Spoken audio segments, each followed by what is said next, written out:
নমস্কার। ভূত চতুর্দশীতে আটকে থাকা কাজ কিভাবে আপনি চালু করবেন? ভূত চতুর্দশীর আগের দিন কোনো অশ্বত্থ গাছের গোড়ায় গিয়ে আপনার কাজের জন্য একটি যে পাতা দরকার সেটি গাছটিকে প্রণাম করে জানাবেন। আপনার সামনে যেই ঝরে পড়বে একটি পাতা, সঙ্গে সঙ্গে সেই পাতাটি আপনি কুড়িয়ে নিয়ে বাড়িতে নিয়ে আসবেন এবং সেই দিনকেই একটি গ্লাসের মধ্যে জল ভর্তি করে চুবিয়ে রাখবেন।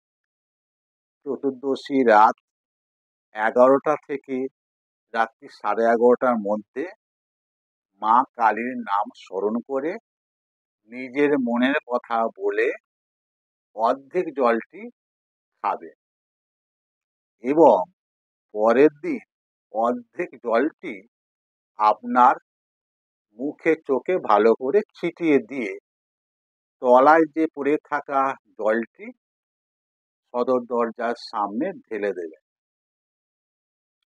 আর পাতাটির উপর জয় কালী লিখে মায়ের চরণে নিবেদন করবেন।